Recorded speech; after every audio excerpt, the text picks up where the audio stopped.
Gundam.tk presents Master Grade Age 1 Sparrow.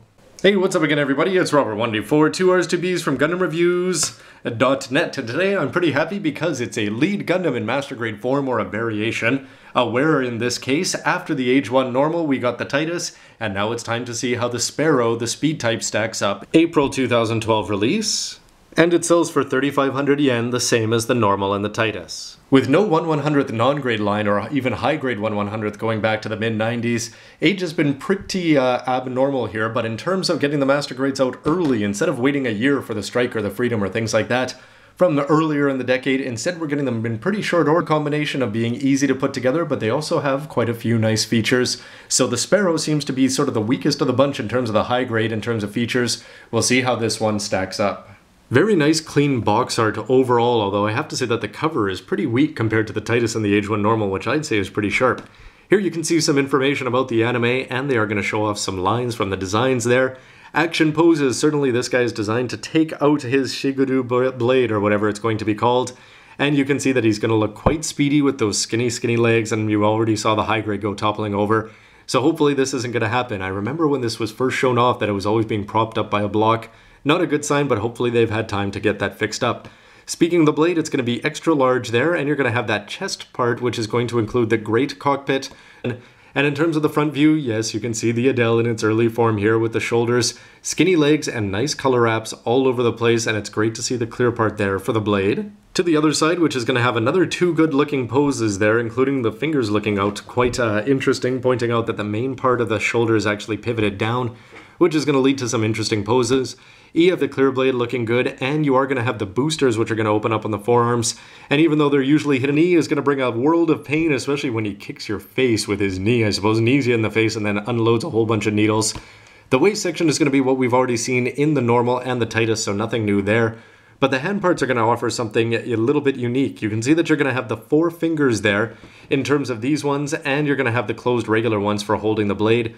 But you're also going to have these ones here, so if you want to do live long and prosper and not actually have them apart, you can put them in that way. So I wonder if you're going to be able to have 2 of them out and 2 of them in, or you've got the rolled over option. I look forward to seeing which ones are going to work. In terms of this, they wanted to make something that's advanced and still easy to put together to appeal to the newer fans, I mean the younger fans of Age, who may be moving into 1/100th kits for the first time, and this is their rationale. Inside the box, you're going to be getting a big blue plate on all the parts that we've seen go into the chest and head are going to be the same for all these Age 1s. The blade is looking good there. Some white H there, unique to the Sparrow, to go along with the B in red.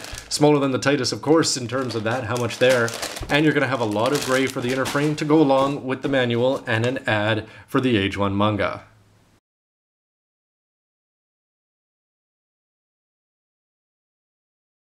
Taking a look at the common plates, this is the Age 1 normal down here in empty. You can see that you're going to have the shield part missing, and a whole bunch of the red that's going to make up the feet, etc. there. C is identical, D is going to be omitting the DOD sights, and the E plate is going to be the same, and you'll notice that you've got a seated flit and a flit in civilian clothes, which is going to be a nice bonus because we are going to be getting another one on the unique Sparrow plates.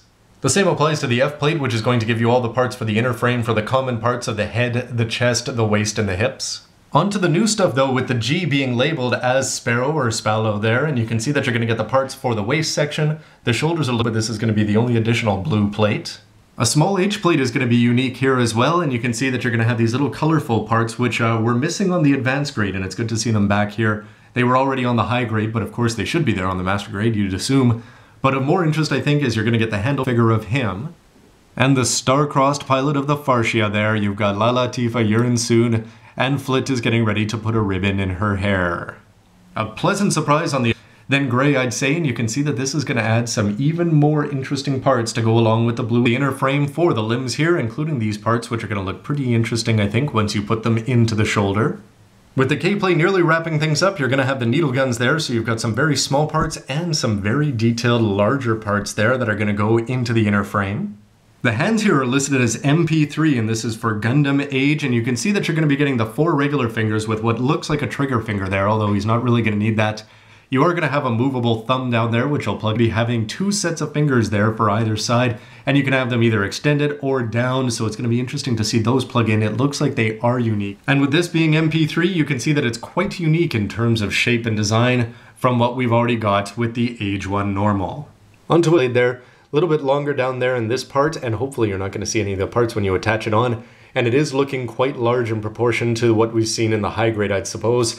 And it's nice that you don't have to go and dip it fondue style as I did here, as I wanted to avoid the seal. You can see that that pooled pretty ugly there, but it does have the bonus of glowing under black light. For the Sparrow, both the decals and the marking seals are listed as being unique to the Sparrow, so if you want to go put those on, you could really add work under black light. Or if you want to go old school, you can just cover up all those clear parts with the camera lenses there and the shiny looking eyes. Well, somewhat shiny, I suppose. The manual is going to be similar to what we've seen before, with that color art just looking a little bit dull. But once you go inside and you see the line art, including the docking mechanism there, as it rushed out to give him more speed. And yes, you can see it's going to talk about what are X-rounders, and it's going to show off the Farsia before their fateful encounter, or except for it looks like a couple on the E-plate are going to get used. No wasting plastic, so you build the chest and the head, his ribbon ready to go into her hair. They're telling you to line it up with a marker, and after you put this all together, great poses. In the back, you're going to pull this out and see the legs. Nothing too fancy, no transformation gimmicks. The cockpit is going to look good. Action base one is your friend. You can move the hips around, which will probably come more into play with this one than I'd say it would with the normal or the Titus, and you can take that out. Swap the hands in. You can also put that in the back. People wondered at the very beginning for the high grade. It's going to work well there. You can see that you can actually bend the leg and drop that part down. And once you put all the seals on, you are going to have a very impressive looking blue variation of a classic Gundam. From the unbox alone, I have to say that I'm pretty happy. This I'm getting used to, having put it together a couple of times, but one of the bonuses just being that you're getting that different color there is certainly a plus. The blue parts are all looking cool, and the white parts, including the variations on the pilots, and one of his two girls is certainly a bonus to go along with the fact that we're getting his work. Anyway, everybody, thanks very much for watching, and why don't you stick around, and as always, let me know what you think with a comment. You'd think that with the Master Grade, they could have included a few extra blades.